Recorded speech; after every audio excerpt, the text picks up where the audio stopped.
কাজে যোগ দেওয়ার আলটিমেটাম শেষ হলেও এখনও যোগ দেননি পুলিশের শীর্ষ পর্যায়ের কর্মকর্তা সহ কয়েকজন। তাদের কেউ কেউ নিরাপত্তা হেফাজতে আছেন বলে জানা গেছে। তারা কেন এখনও যোগ দিচ্ছেন না সে বিষয়ে খোঁজ নিচ্ছে পুলিশ সদর দপ্তর। তবে রাজধানী সহ সারা দেশেই যোগ দিয়েছেন বেশিরভাগ পুলিশ সদস্য। শেখ হাসিনা শাসনামলে বারবার বিরোধী মত দমনসহ সাধারণ মানুষকে নিপীড়নের অভিযোগ ওঠে পুলিশের বিরুদ্ধে। বিশেষ করে পুলিশের বেশ কয়েকজন কর্মকর্তার কাজ ও কথা জন্ম দেয় নানা প্রশ্নের। জুলাইয়ে শুরু হওয়া কোটা আন্দোলনেও সেই কর্মকর্তাদের নির্দেশে ছাত্র জনতার বিরুদ্ধে সর্বোচ্চ বল প্রয়োগ করে পুলিশ। এতে মারা যান শত শত মানুষ। ৫ আগস্ট আন্দোলনের মুখে পদত্যাগ করে দেশ ছাড়েন হাসিনা। তখন থেকেই আত্মগোপনে চলে যান অনেক কর্মকর্তা, যদিও ১৫ আগস্টের মধ্যে কাজে ফেরার আলটিমেটাম দেন নতুন আইজিপি। ওনাদের পল্টনস্থ সেখানে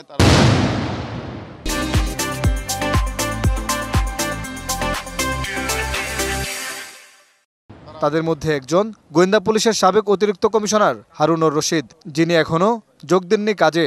অসমর্থিত সূত্রে জানা যায় তিনি আছেন নিরাপত্তা হেফাজতে।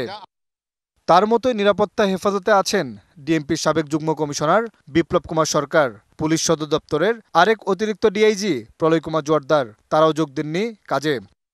এর বাইরে এখনও অফিসে আসেন না ডিএমপির প্রশাসন বিভাগের অতিরিক্ত কমিশনার হাফিজ আক্তার, ট্রাফিকের যুগ্ম কমিশনার মেহেদী হাসান।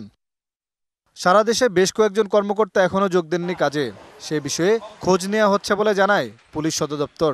যারা যোগদান করেনি সেগুলো আমরা করছি, খোঁজ খবর দিচ্ছি যে কেন যোগদান করেনি। যদি দেখা যায় যে যুক্তিযুক্ত কারণ ছাড়া কর্মস্থলে অনুপস্থিত, তাহলে বিধি মোতাবেক সেই ব্যবস্থা নেওয়া হবে।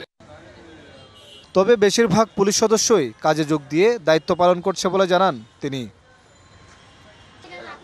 মোহন ইসলাম, ডিবিসি নিউজ, ঢাকা।